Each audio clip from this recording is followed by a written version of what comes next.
Good morning, everybody, and thank you to Anna and to the Confederation of Danish Industries.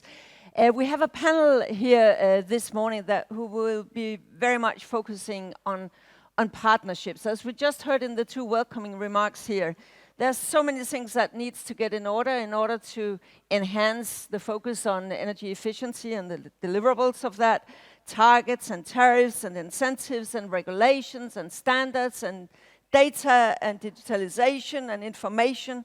All that is needed in order to harvest the potential.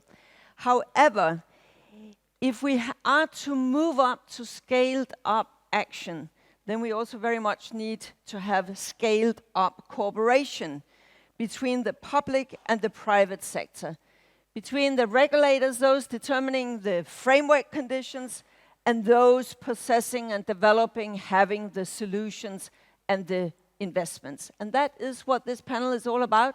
And I would like to invite here to stage our panelists. Please come up and take your not too comfortable seat. Be careful not to tumble around up here. And I should say, just as a practical thing, that this conversation is being streamed to the Confederation of Danish Industries and Danfoss's YouTube channels. But welcome up here to our panel. Yes, it's somewhat crowded. You can be there, Jürgen. Here next to me, we have Jürgen. Monica. Jürgen Fischer, President, Danfoss Climate Solutions, and Jürgen has been with Danfoss since 2008, really working on the different topics here. Then we have Christian Heine, who is CEO, Hamburger Energiewerke GmbH. And Christian is a member of the board of the National Association of Municipal Utilities in Germany, and you have worked with energy and finance for quite a substantial time in the Hamburg region. Yep. Next to you is Monica Frassoni, President, the European Alliance to Save Energy. And Monica also has a background, 10 years in the European Parliament with the Green Party, also at that time working with many of the topics here. And next to her, Niels Fuglsang, the Danish member of the European Parliament, actually the rapporteur on the Energy Efficiency Directive. So quite crucial in the coming weeks here, where I understand that the hope is that something can be landed. And then also welcome up here to Patty Monahan, Commissioner for the California Energy Commission. And in the commission, there are several members, but Patty is the lead commissioner for transport, industrial decarbonization, and hydrogen. So this is our panel.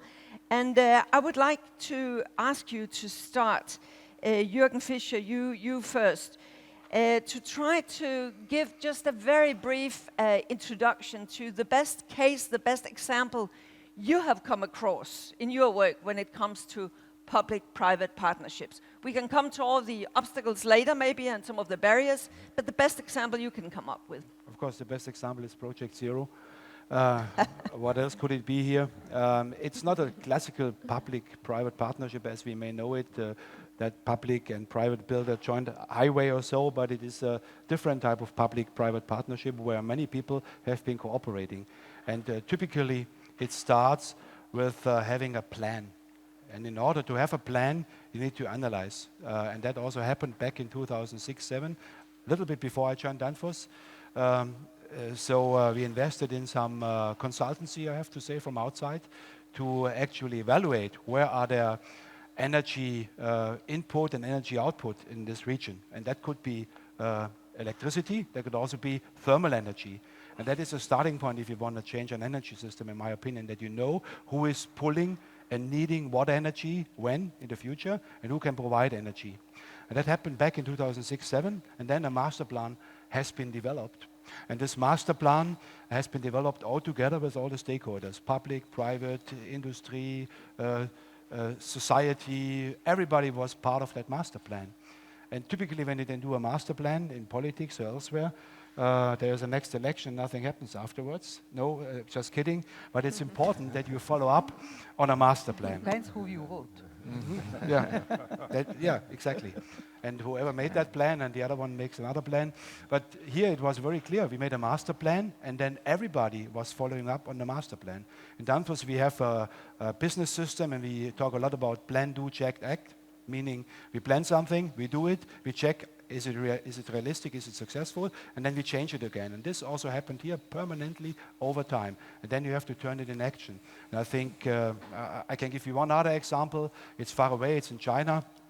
In a city named Anshan in the northern part of China, where we have a relatively big district heating factory, where we, together with the government, and Anton is sitting here, Anton Koller, who is responsible for that business, with the government, local government, took care that they are not using oil and coal for their heating systems, but use the excess heat from the local steel factory. And it was a 10-year project, and at the end, you can say, we improved the air quality of that city substantially, but it was also a different kind of partnership where we had a stake, we had a factory, and we worked together with that local government. But the best example, and I think the most holistic example, is definitely here.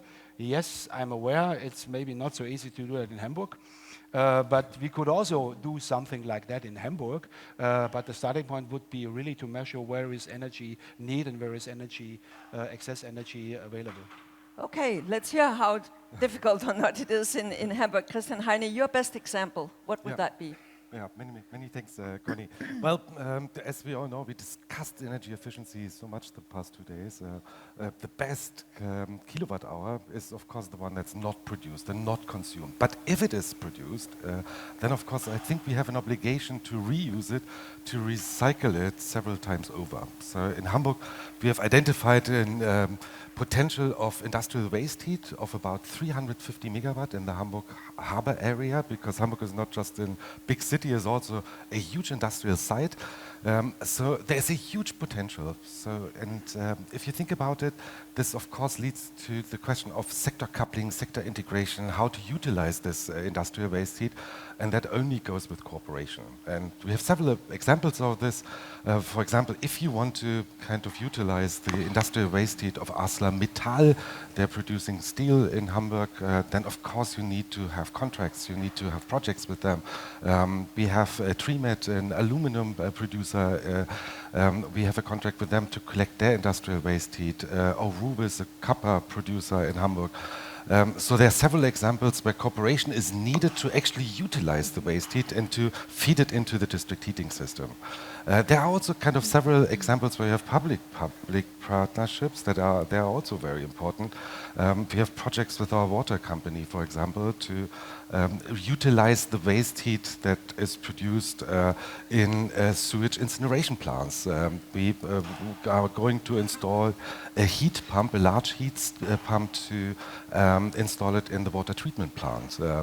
And the best example I have is one that we are doing together with Shell and Mitsubishi Heavy Industries. Together we are going to build a 100 megawatt electrolyzer in Hamburg in order to produce hydrogen, which is something that we extremely need because we have a consumption of 2 billion cubic meter of natural gas in Hamburg. That's about 2/3 of the whole consumption of Denmark in Hamburg alone.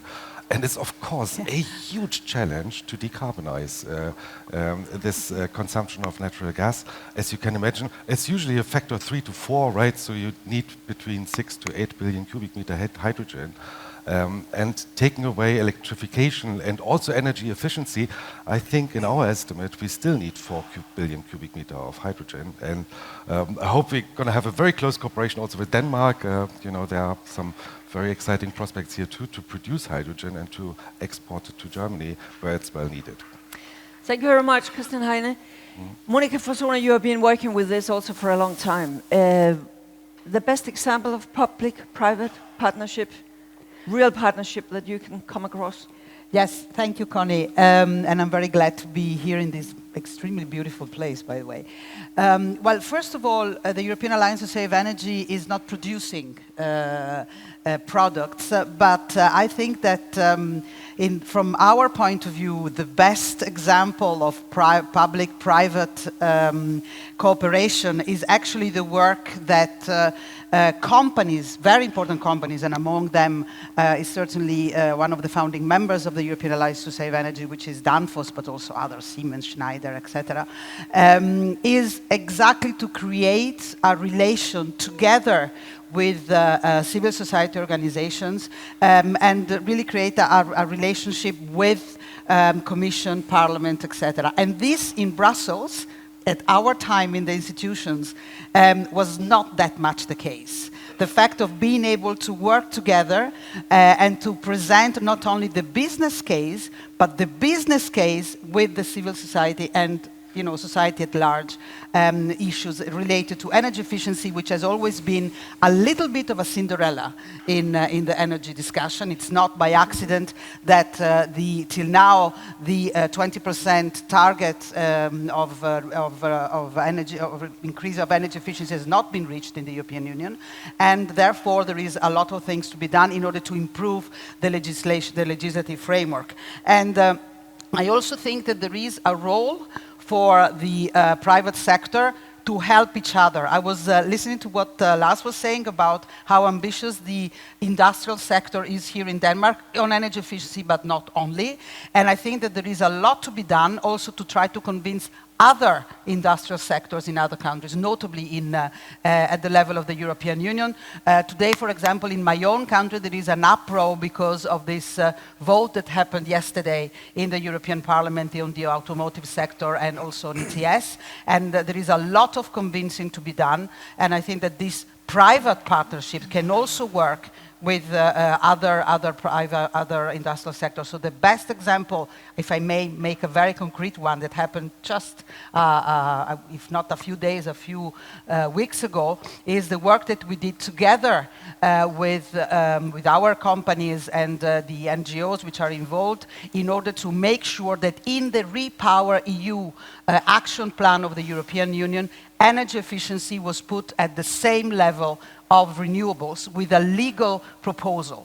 1 week before, that was not the case, and that was a great example of cooperation also in legislation between private and public.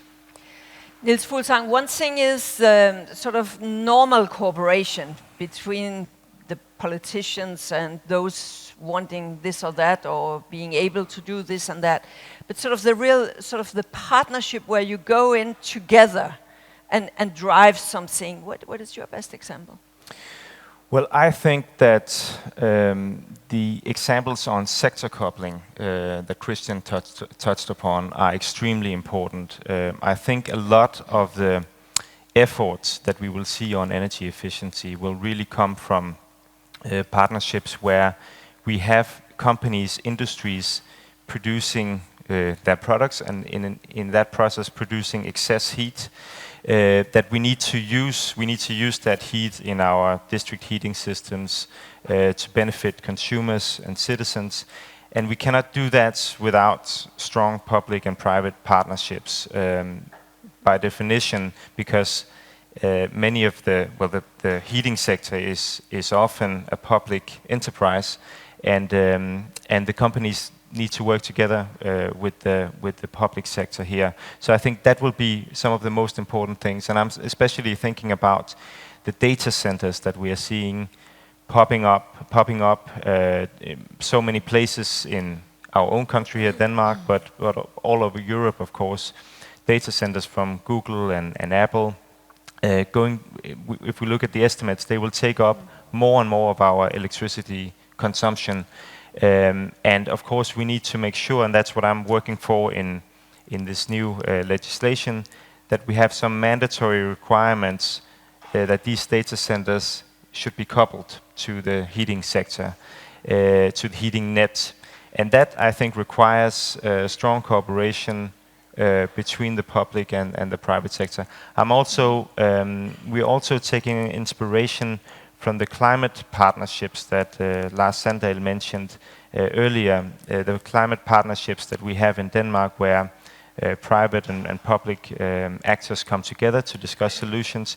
In the Energy Efficiency Directive, we are discussing now to make some energy efficiency partnerships on a European level, also to share the experience that we have among the private actors. So I think a lot of cooperation is obviously needed. Thank you very much. We could come back maybe to what you're negotiating on the Energy Efficiency Directive. But Patty Moynihan, now we have listened to sort of 4 European perspectives maybe, but seen from an American perspective or Californian perspective, is it any different? What would be your example to promote or to underline here on public-private partnership?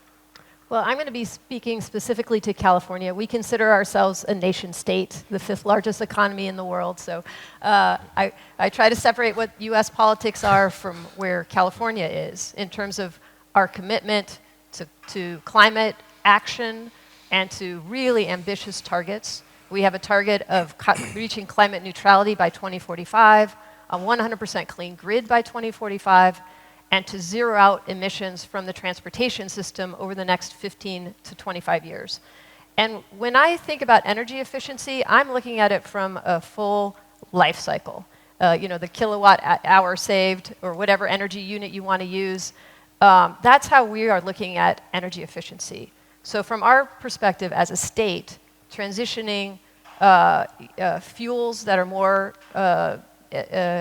efficient, for example, heat pumps, so transitioning from natural gas to electric is a more efficient solution.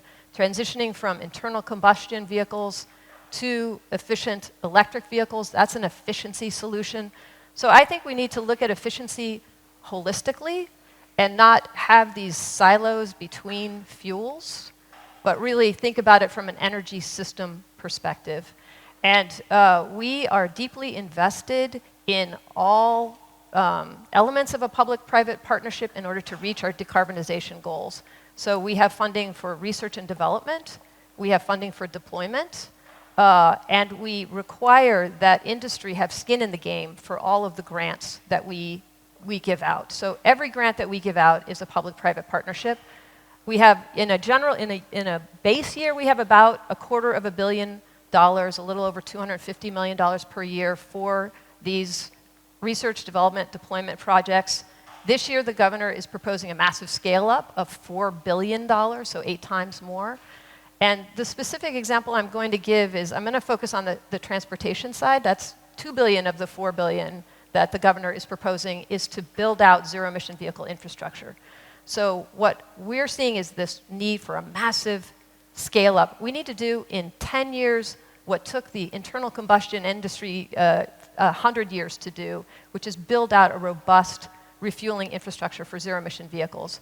And we are requiring, as we build out this infrastructure, especially with attention to communities that otherwise would be left behind, we're requiring industry to partner in those investments. And what we're seeing is as the industry scales up and they start becoming more self-sufficient, we're going to reduce the public share of that investment.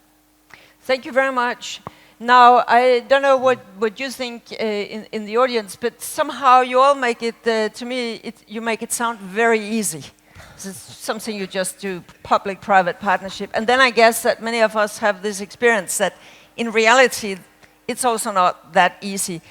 Christian Heine, for instance, when it comes to, you mentioned waste, heat, and sector coupling and things like that, and we know that huge investments are needed in the years to come. And for instance, now in Europe, where also renewables and the crisis and many things will sort of take investments. So would this public-private partnership also mean that when it comes to the financing of things, that new models need to be identified? Or do you already have good examples there?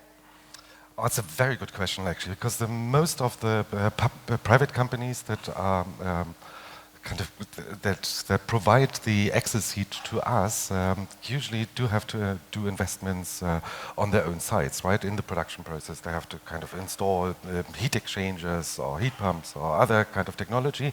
And when it comes to a final investment decision on the part of our private partners, then often they say they don't have the business case, right? Because they kind of the depreciation that they take on when they kind of model their business model is 3 to 5 years, right? Otherwise, they're not going to invest.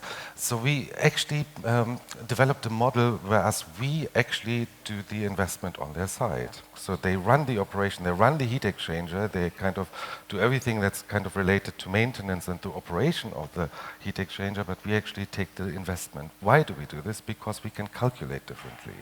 I calculate on a very long-term basis. I have a totally different business model. So, and I take the risk that they would kind of relocate and kind of change their operation from Hamburg to elsewhere. That's the risk I have to take. But that's the only model that makes sure that I can actually collect this excess heat. That's the model that we're running at the moment, because otherwise it's extremely difficult for a company like Arcelor or Trimit or Rubis to actually take the investment decision on their own. Yeah, let me say to the panel, if you want to comment on what each other have said, please let me know. Jürgen, that risk, the assumption of risk or the culture towards risk could be different between the public and the private sector. Can you sort of identify with that? I fully understand what you are saying. I mean, I have been approached so many times by both sides, by the producer of excess energy. Hey, we have that, but we do not want to invest because we don't know what we're going to get in the future. Energy price, right? This is going up and down. That could also be an idea to secure that long term. Then the business case may be a bit better. And the other side saying, I'm just a district heating company. I don't want to invest in a heat pump. If they deliver excess heat to me, they should guarantee it is permanently at 55 degrees and not 38 and sometimes 65. So nobody wants to invest in the interface. And I have already thought about a business model using money from outside to enable a kind of investment model where people invest in the interface. But of course, then you would have to take care that they get 1 cent from the excess energy or whatever. But there is so much money out there. And I've been talking to big investment funds who have said, that would be a good idea, but we want to invest not less than 1 billion. And then you're starting, like, okay, how do I get now 10,000 heat pumps in one shot? And you are immediately in this, it's too small for the big investors. And I think if we work around this, and I think the Californian way is fantastic, that you just give a grant to somebody, they get 40%, 30, 50. He also did that in energy storage a couple of years ago, in the beginning of wind energy and solar energy, and that drives so much speed and activity level. And it's such a simple model, right? What you're doing, you give money, but this does, for whatever reason, not work in Europe. Yeah. I don't know So why. what needs to be done? In my opinion, it would be very easy just to give grants to investment in this infrastructure without a lot of complicated, 10,000 pages to fill in, tenders. So you say, just give us the money or what? Yeah, find an easier way to invest in infrastructure we all need together. That's what I'm saying. We have to find an easier way, Yeah. a faster You sit way. on the other side of the table. How does that sound? Well, getting funding is, of course, always a very good solution, but I think there's another way. You can actually take the investment, but you pay extremely low price for the excess heat that you get. And it actually replaces, it's much cheaper than to produce it in a conventional way. I mean, if you calculate it, you would usually think that the integration of waste heat is quite an advantage for a district heating operator. I think so, because I pay very little for the heat I get. What is really important, though, is that you need to think about storage. That's really, because industrial processes run throughout the year, 8,760 hours a year. So you need to basically store the exit heat in the summer period to utilize it in the heating period.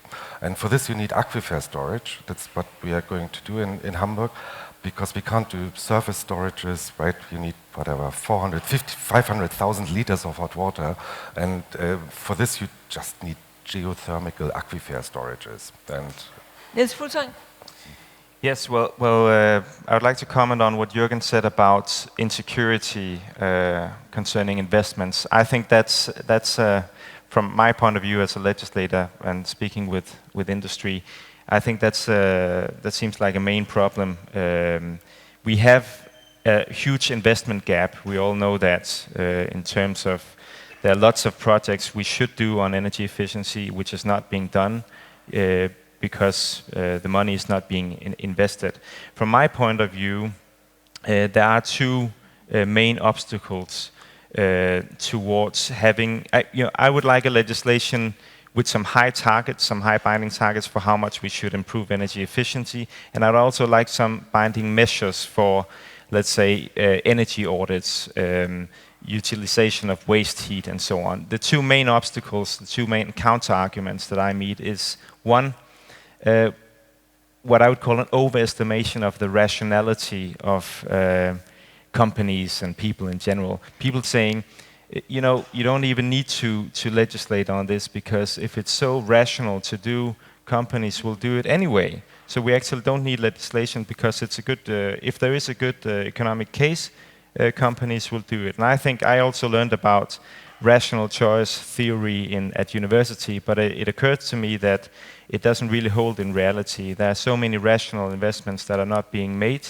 maybe because of lack of information, maybe because we are not aware about the potentials. So I think we need some, well, energy audits is mandatory energy audits for companies of a certain size is one place to start. The second obstacles I would point at concerns the public sector, and it's the ministries of finance that look at these investments as not always investments, but just expenses. Expenses, because of course, if you want to improve energy efficiency, you need to spend some money to make the projects. But we need to look at those projects in the long term and say these are actually investments. They will pay themselves back in many cases in a very short time span. But I think the ministries of finance often they will be a huge discussion partner. Let's put it like that, because they will see it as expenses often, and that's the ones we have to convince. I think that these are actually investments that we need to make. It's interesting, like how policymakers, when they speak about the finance ministry, gets a bit sort of cautious with the words. It's always the same problem. Good, Patty Moynihan, yeah. Well, I want to make 2 points. One is I think there is an opportunity to make it more transparent what building energy use actually is, and to create competition. We're looking at ways to do that in California. So, I mean, maybe the US, we're very competitive against each other. So, the more you can identify sort of how much energy use is being used by buildings, comparable buildings, and create sort of a race to the top, we're looking at those kinds of transparency opportunities. But I also want to emphasize that there's a deployment aspect that I think much of the panel has been talking about, but this research and development is also really critical. We need new technologies, and we are looking at ways to foster startups, and through the valley of death to commercialization. And I think that's a really critical aspect to energy efficiency, that we know we don't have all the technologies that we need to reach our decarbonization goals. And ensuring that startup companies have sufficient support to really test out whether their technologies can flourish in the marketplace is important. I think not just in California, but globally, we need to be thinking more about research and development. But it may be interesting to hear you elaborate a bit on how you're doing that, because now, for instance, Jürgen Fischer referred to the fact that sometimes business feel that it's a bit bureaucratic, the systems we have built in Europe. How do you sort of, when you decide these 2 or 4 to 4 billions and the $250 million that you are granting out there, so how smooth is it? What is the time frame within which someone trying to avoid the valley of death and then want to have the support from the state? How are you doing it? Well, so we have innovation centers in California that support startup companies to apply for our grants. They handhold them through our grant process and really provide this ecosystem of support with other companies that are in the same, that are working towards the same end game. And our grants are structured to provide sort of small grants at the beginning and to allow, as we see progress, to provide additional funds to these grantees. I mean, you'd have to ask the grantees about their experience, of course, I'm biased. But what we have heard from our grantee network is that it has been really critical to their success to have this seed funding and then to have continued support as they're able to demonstrate success. Yeah, thank you. Monica, you wanted the floor? Yes. First, let me just make a little bit of a provocative comment on what you just said about innovation. I think that in some cases, the conversation about innovation, notably in energy efficiency, is a little bit of a way of distracting attention to what you can do right now and to really, push the can down the road, you say in English? And I think that that is a very important point to be made, because there are very many existing technologies for which there is not enough demand from one side, for which resources are there, but either you have problems in terms of regulations and bureaucratic hurdles, but also different layers of power, which is the same thing that is happening in many cases in renewables. That's the same thing also in energy efficiency. So I think that there is a real issue here to regulate and to implement the regulation so that the money that is there, because it's there, be it from public money or also readiness of private investment to come in, can actually be together. And I think that as far as the European Union is concerned, this is probably one of the issues for which a private-public partnership is really needed. And also, I would like to underline the fact that still the talking about energy efficiency is culturally something that is not seen, indeed, not only as an easy solution, but as an immediate solution. And today, for example, in the European Union, there is this, and in many countries, there is this conversation about how we have to get rid of Russian gas, but the immediate, reflex of many policymakers is basically, let's go around and look for gas all over in the world, even if this is not quicker than to implement some measures. And we have been doing, for example, some study together with using EIA, European Commission, but also some of our companies' calculations, and we have seen, we have really made a paper about that, by changing the valves, by putting double glazing, by, you can really quantify how many billions of cubic meter of gas in this case you can spare. And I think that we can really ask industry together with think tanks, but also financial institutions, to work on this, because people do not want to see it. And I think that that is really a question of narrative and a question of approach that is probably even more important, at least in this continent, than discussing about innovation. Both things, of course, have to go in the same direction, but even the EIA shows very clearly that by using current technologies you can do a lot, so you can imagine how much you can do with new ones. And a very small point I just wanted to make, and that is that through the legislation that the Parliament and his excellent rapporteur is trying to do, we also need to convince member states that these things are working. And I'm very worried that there are a lot of, at least 12 or 13 member states, which are now asking to reduce even more the targets, the commitments, and even the investment. And this is really something that is dangerous for all of us. So I really think that this dialogue of what Lars was talking about and what you are advocating is really important, even in the moment in which we are defining the European legislation and the way in which the money is going. And because of that, and I finish, I think that the organization of events like this, where you put energy efficiencies in focus, are really important. And if you allow me, Connie, I just wanted to say that we are trying to organize an Energy Efficiency Day, which is a new thing in Brussels, on the 13th of October, to which, of course, you are all invited. Thank you very much, Monica. Niels Fuglsang, you, of course, nodded when Monica says, basically, there are lots of solutions out there. But the demand side to pull the solutions and to scale them, that is maybe where one of the big problems are. And you mentioned in your first intervention that you are working with, in the directive, in the context of the directive, on new energy efficiency partnerships. Maybe now you could explain a bit, what is the thinking behind that? What is it you want to achieve? Well, we know that there are so many good cases out there, and some of them were mentioned in the panel here.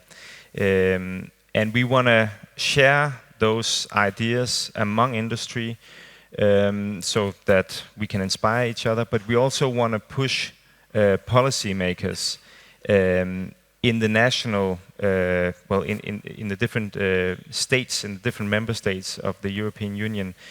I think what Monica mentioned, that you have a number of member states actually going against higher ambitions now. They've drafted a common letter because they think that it will harm industry if we have too high requirements. I think today and the last days at this conference shows that that's not the correct picture of industry. That's not the correct picture of business. There's strong business interests in having higher targets, higher ambition level when it comes to energy efficiency, because it will create a lot of jobs. It will also make us more competitive, and this is the direction we need to go in. There's no conflict between having a good economic development, growth, jobs, and energy efficiency.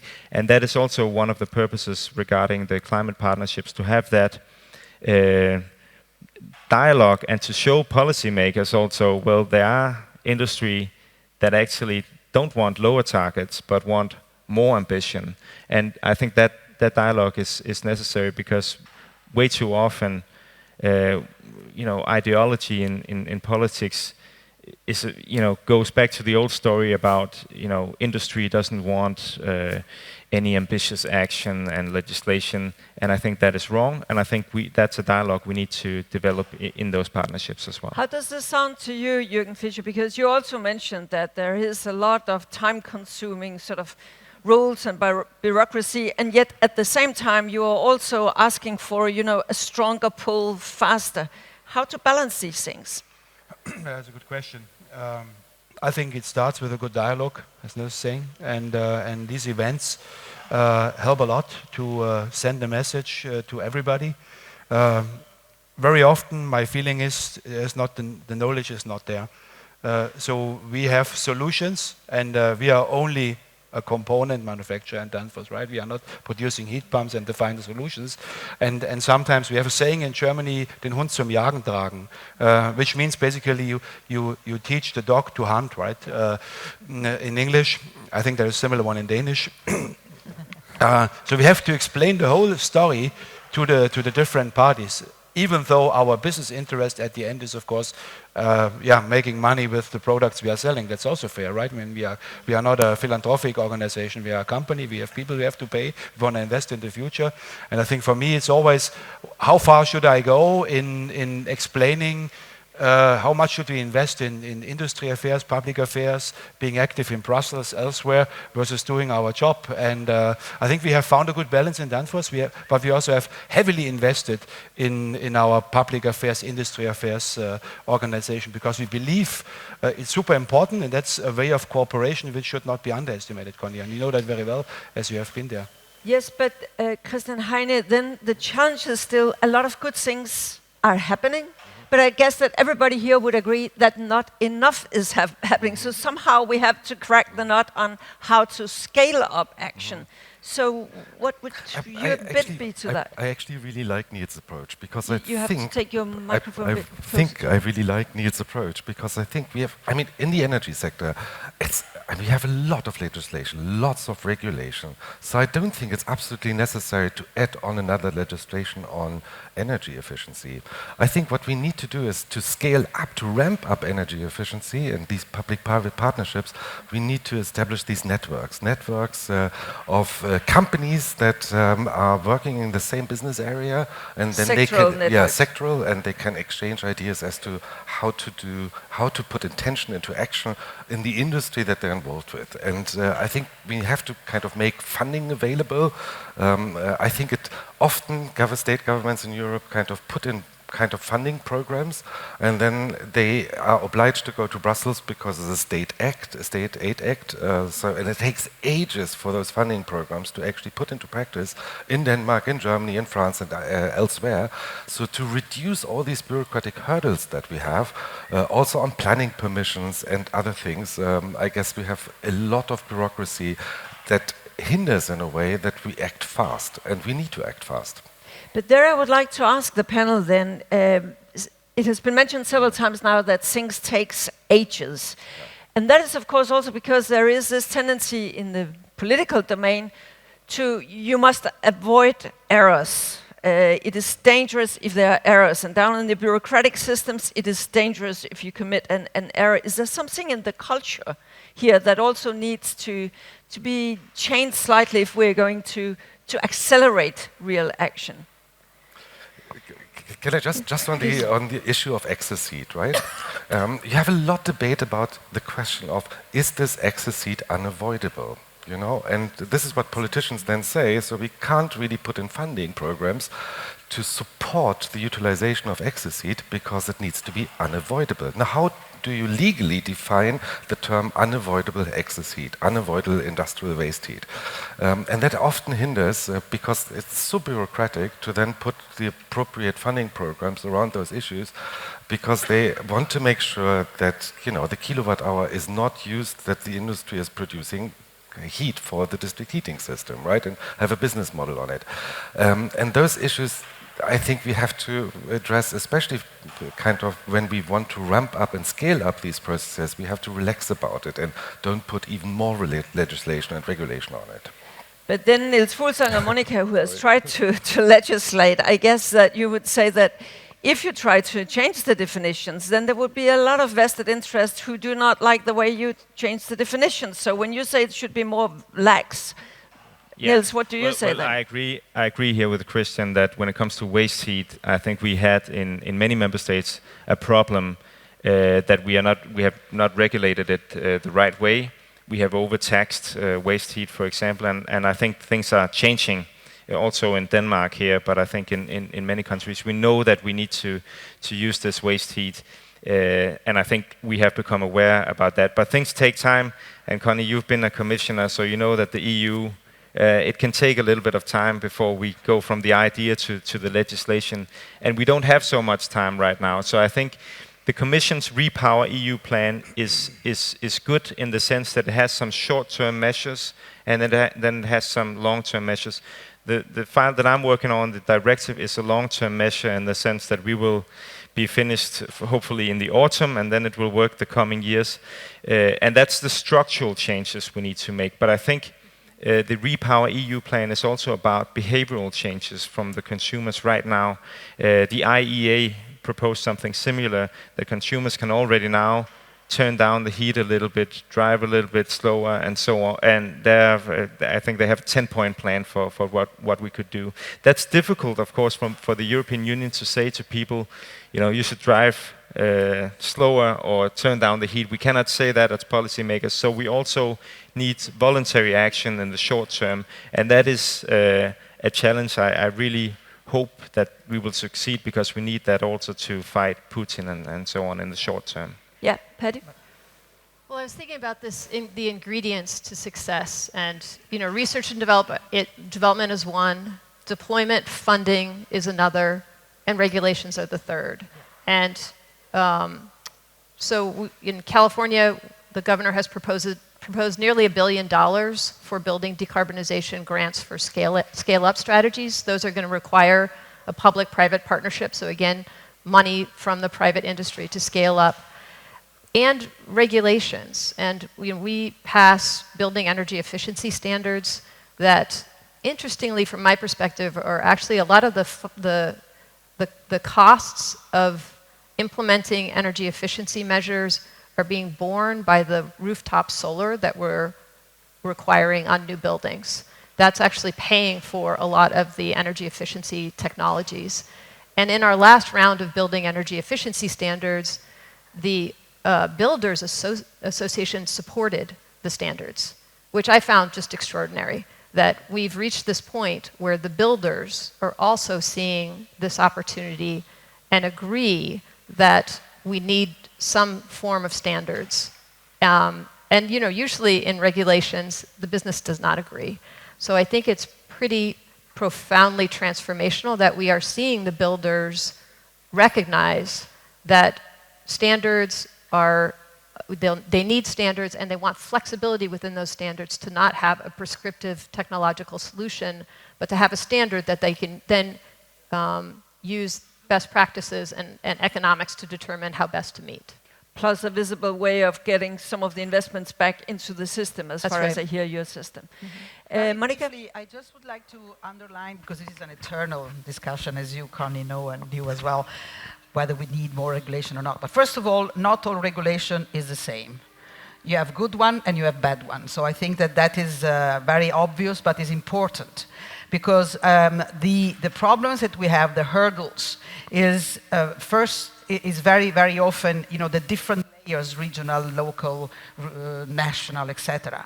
And what is the role of the European legislation is actually to make all these things, from one side, less necessary, because the European one is very clear and it gives very clear indications, very clear targets, and the fact that in energy efficiency we did not have binding target is not really irrelevant to say, well, we're lagging very much behind, there is no demand, there is very little motivation, so there is a problem also of regulation there, because regulation also orientates where the money goes.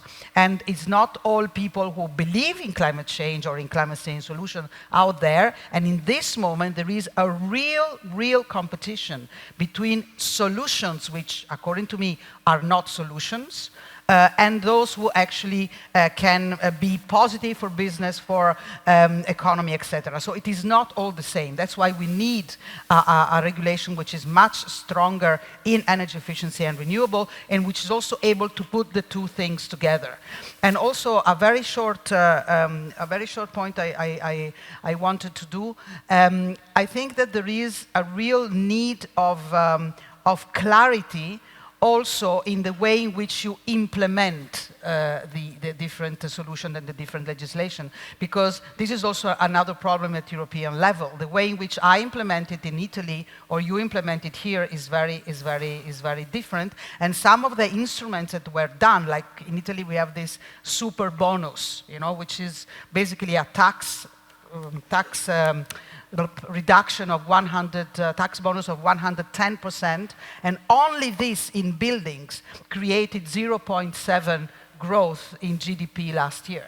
So it is not all good, but regulation and finances do help a hell of a lot. To get the incentives right.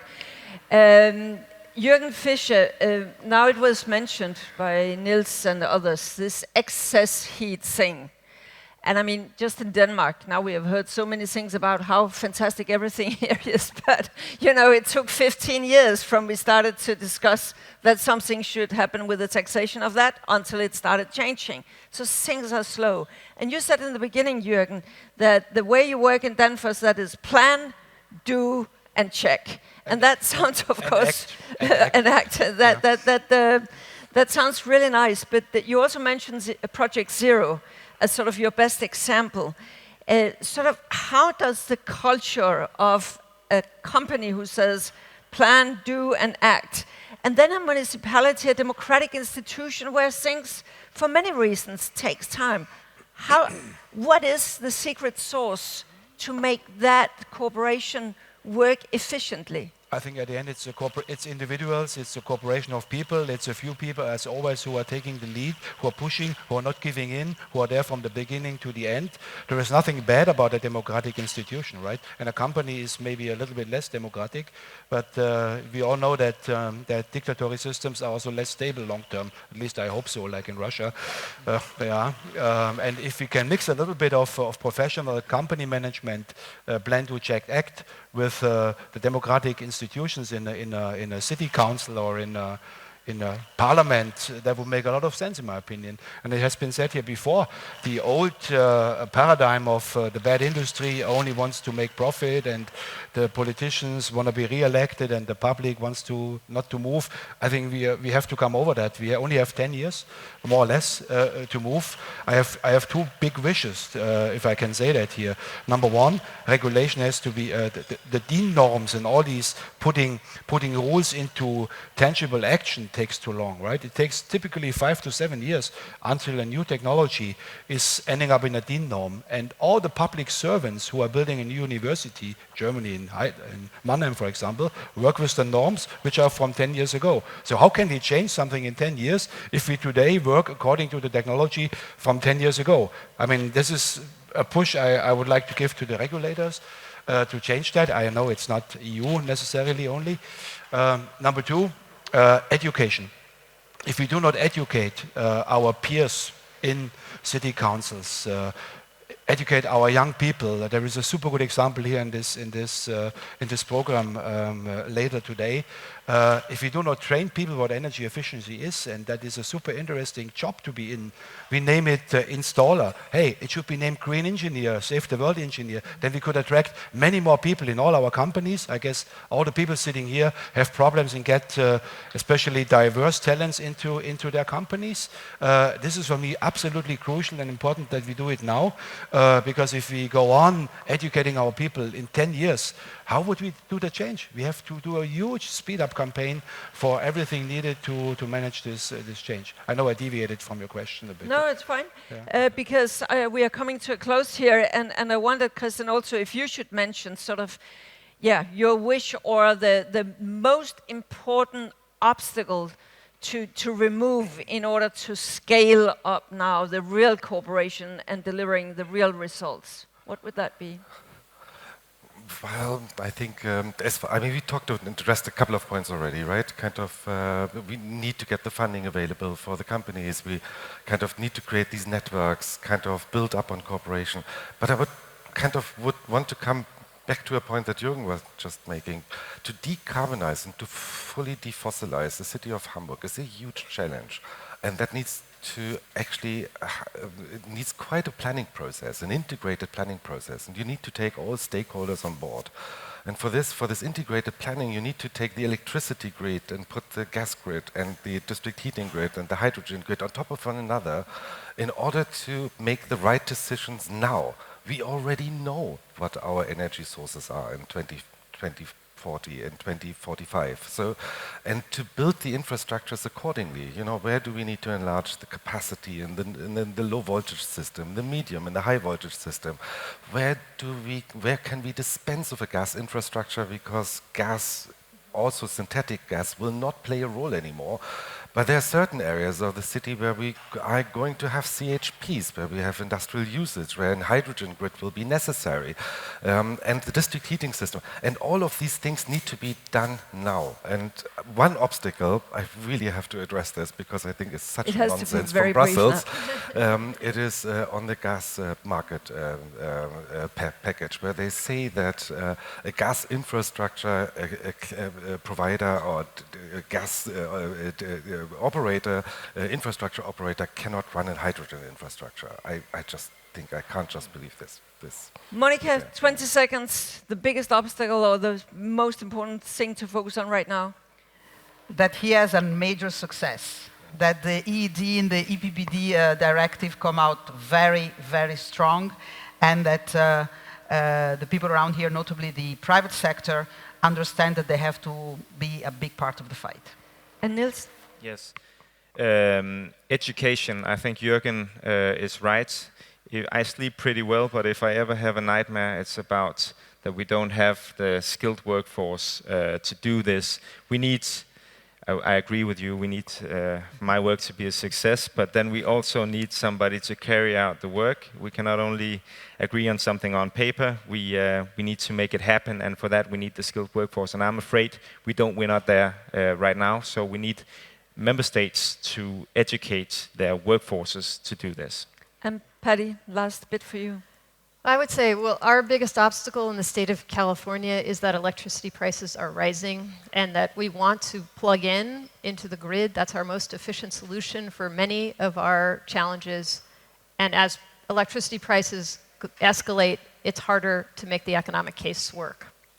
Thank you very much. Very many sort of considerations about what needs to be done here towards the end. Very much focus on education and skills, which we all know is a huge thing, and there will be a huge competition on that kind of workforce, what they can do and not can do. For instance, in Europe, I think the same in the US for the years to come.